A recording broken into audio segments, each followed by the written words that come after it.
MSTV meeting tabiri busing bu ahamba maktada no maithang kunje soina taran oksari maraki pau miyam pizari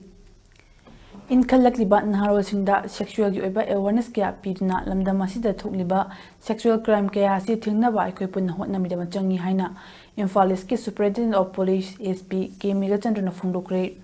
wafam asi child sex abuse ki matangda nongmung ki oiba sensitization program ama Irilbung Police Station sinduna Imphal East District ki manung chanba akampada hangba relief camp ta pangthukiba tharonga mai lenena mahakna phongdokhibani program adu ki sharuk ama oina kongbada leiba standard college ki maharoi singna sanaba chakchiminasi haina mingthonba short play amasu utki program adu da Imphal East Police Station amadi Irilbung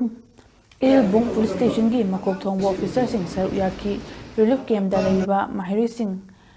mahiroi singi oinasu asin arang singi maikaidagi angamba Mating tauki thormaduga mailena Imphal East SP K Megachandran hai asigumba khana naina bagi program asi tuina pangthoktuna miyamda awareness oiraba matamda lamdam asida thokliba sexual oiba crime kaya asi hanthanba ngamgani haiduna hiram asigi matangda miyambu makeup thokhanba haiduna short play ama miyamda khudol tamba sigisu thakatpu phongdoki education social welfare kusam najana Something like medical department to Mateng Pami, Masida Mayapin, Nasu, Sazu Kubiu, Mateng Pampio, Adura Promasana, Sama, Banaiba, whatever you know, Mayapin was something as Thank you. Human Resource and Information Technology Center, Huritech, Amadi Isaac Thobalna, WeCare Skill Solution Private Limited ka kusam naduna market banking career and personality enhancement haiba hiramda nomugi oiba workshop ama ngasi Isaac Thawal da pangthokre marketing and banking amadi banking career and skill enhancement haina session ani thona khaidok Heritage ki secretary su oiba Isaac Thawal gi center manager akoizam Bishojit na moderator ojna pangthokpa workshop aduda Bank of India Thawal branch ki senior manager Khaidem Deepak Financial Literacy and Banking Hiramda WeCare Skill Solution Private Limited ki Managing Director Wangkhairakpam Srimanna Marketing and Branding amasung Career and Skill Enhancement Hiramda aduga Bank of India Lamlong Branch ki Senior Manager Oinam Khogendrona Financial Literacy and Banking Hiramda Resource Person oina wangang ki ngasi pangtholiba workshop adugi nungi warol pibada akoizam Bishojit na hai Isaac Thawbalna piriba course amadi skills sing asi loishelaga matungda makhogi skills sing asi karabna kadaida sizinnagadagi haiba do mahiroi sing asida khanghanduna malemgi oirakliba competition asida saru yaba ngamhannaba pandamda pangthokpa workshop amani haiki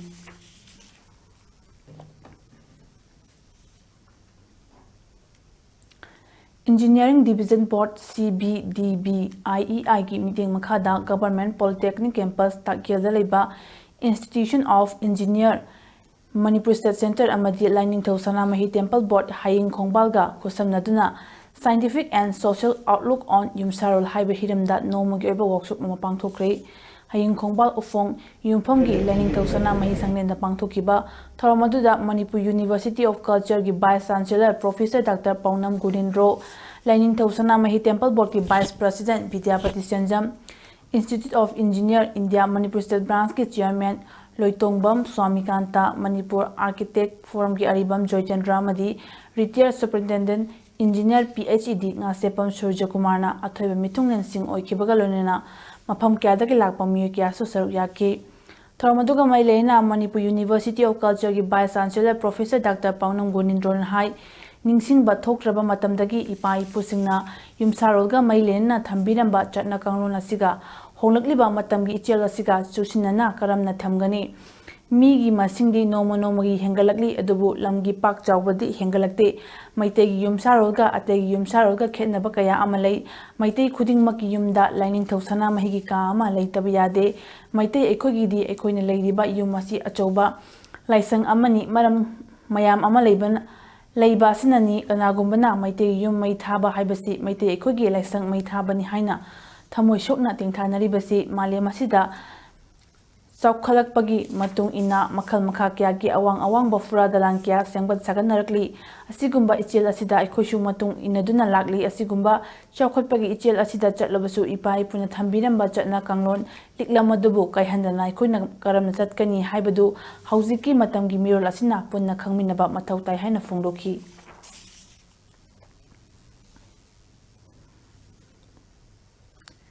Council of Higher Secondary Education Manipur ko semna loba class 12 ki exam lisingani kunmari da arts stream da Manipur ki oina tayat suba position laurakrabi kumbi tera khongdagi Elina Seram amadi science stream da ipan suba position laurakraba kumbi thong ekai dagi Moirangthem Rex anibo Manipur Rural Bank kumbi branch na senduna kumbi da mahairoi ani adubo Pukning Thawatna achamba khudol pidna taramna opagi thoram ama pangthokre thoram aduda Manipur Rural Bank kumbi branch ki branch manager Haubijam Daya assistant manager oinam Napoleon amadi bank ki staff singsu saru yaki mahairoi ani adu pukning thawatladuna kumbi branch ki manager Haubijam Daya nahai mahairoi ani adugi lakada batungi punsida hena mai pak nabakan honabiyu ngasi lamdam asidagi mahairoi ani na position holder oirakpasi yamna chauthokcha ningai ni makhata na hena afaba mahairoi kaya ama puthokpa ngamba oirasanu haiki ina achievement ji phangakpagi tapta ngai ja hata ogi kungang ji keno sidagi kumbi area sidagi smaina moi ani yaupasi yam harauba ngai ba ma phawi matung da su adi area sidagi sigumba moi dagi henba ngang yaupoi sanu na hajani ni aduga si web sida position yaupasi yam hiu tung ya ki na noi na konna ni ngapa adi amu ipo tuna kitang gap ama tharaga noi na kai ba konna ni bodu konna ba keno ta hoda ta kadi noi konna riket wa kani ko ana ina noi da hadi noi ni life to fulfill to ko phangba nam boyu Miyoi bai khosi asiba macha ngaktani hinglingai matam kharasidi amaga nungsi chanana mateng pangaduna hingminasi chaukhotna bahotnaminasi haina kumbi asigi MLA Sanasam Premchandra na phongdokre wafam asi kendra asigi MLA na miyamgi damakta yaifana ba tarukli ba thabak thoromsingda apen pokpadagi kumbi municipal council gi ward number 3 amadi 3 tagi tongan ba political party da yaramba imung yangkhaina nauna MLA S Premchandra ga punna jatminaragani haiduna sakhang maikhangna duna amatta oina wasak lominaraba matungda MLA na miyosing aduda BJP gi lengyan yanbagi tham ama pangthokpada phongdokhibani MLA na makhata khibada haujikti mahak miyam gi mihut oirabanina ACSC gi miyamna pamliba thabaksing adu haibiyu sinabiyu thabakta onthoknaba hotnajage miyoiba khudingmak mapung faba kanasu yawbanate mahakna khangdaba haitaba miyamsu haibiyu miyamgi chakhot lambida angamba thakta hotnagani miyamgi chakhot thaurangi thabak thoromsingda miyamda ngamloidaba thabakta panghai hajinbasi MLA ama oina punchida khak hairoi tausu tauroi miyamda thajaba pikiba haidokiba wafamsingdi ngasi phawba thabak oina onthoktuna lakli miyamgi thajaba khak manghaloi haiki amaromda wangu tera khong gram panchayat ki ward number 3 ki akasoidagi su tongan ba political party da yaramba imung kuntramuk MLA punna saminabagi tharam amasu pangthokki Nyamar da berdua sama ayi tahu ni, abu tangga wantan sesuai dengan apa melu hati ngampun. Ada nasi lagi ni, mayam pun nak, si yang tadi bu oiro, si jalan mayam yang apa betul pun jalan dekai si tahu tu yang betul. Apa si tadi tahu ke, semua tahu je, si betul di biu hai betul lah. Ayi tonggang hang betul di biu betul. Thabakta chilhau thidna ishana tawriba thabakta thawai yauna mai onsilabadi khunaya si hena chakhatkani haina Rajya Sabha gi MP Lesemba Sana Zawuna phongdokre wafam asinga si the management of homeland group na senduna palace compound leiba Maharaja Bodhachandra College da han batangka ki security training loisinbagi tharamaduga mailena phongdokhibani tharamadu social scientist Dr. Nabil Ashram Manipur Fire Service ki director L Nabachandra homeland group ki director Rajkumar Babluna Athoiba mitunglen oina saruk yaki tharamadugi manung channa ahanba batch ki security training da saruk yaki basingi tongan ba discipline da best discipline ta basingda certificate amadi medal khusinaki lonena training class P ki ba oja sing busu certificate sing pidna ikai khona utki राज्य सेवा की MP लैसेम बसना जावन high थबक चिल्हाउ थीदना इसाना तौरीब थबक थवाई याउना माई ओनसिलबदी खुनाई असि हेना चखुतकनी खुनाई असि की नहासिंगना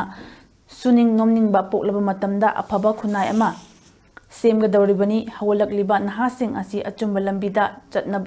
चटहनबा मथौ ताई like लाइसु निंथिना हैबा मसा मऊ फबा कया अमा लेरबसु थबक फंगदना लेबा नहा कया अमा लेरी मखोइबु ताकपी तंबिदुना ट्रेनिंग कया पीदुना चुमनगी ट्रेनिंग खक पीबत नतना मणिपुरी वांगमदा लेरिबा होटल हॉस्पिटल अमदी तोंगान तोंगानबा इंस्टीट्यूशन सिंगदा थबक तौनबगी खुदोंग चाबसु पीरी खुनाई असिगी नहासिंगबु अफबा लंबिदा चिंखटपीदुना चौखट लंबिदा पुनब होटनरिबा होमलैंड ग्रुपना पाइखलकलिबा थबक थौरमसिंग असि यामना थगली इसाना पामदबा थबकती तौरोइदबनी अइना तौजरिबा थबकना थबकता थवाई याउना होटनदुना पुकनिंग चंगना पामजना तौरबदी तुंगदा लाकदबा लंबिदसु माई पाकपा ngमगनी मैतै खुनाई असि हिंहनगे हाइरबदी थबकता चिल्हाउ थिरोइदबनी हाइबा वाफमसु फोंदोखी सेमिलोंदसु अदुबा चाखटपा अदु मकोरकन हाइबसे एगिसेना थाजजबनी अदुना नहासिंना हौजी ट्रेनिंग से लोग चक्किदोरबनी लखोना तंग चुपदा तौरगदो थबकसे इमा लेबाक्सी इज्जत सोको याबा अदुगा इमा लेबाक्सीगी अखोगी मीना खिना गारबो याबा थबक तौबो यादे अखोइबु मीना हाइना हनबा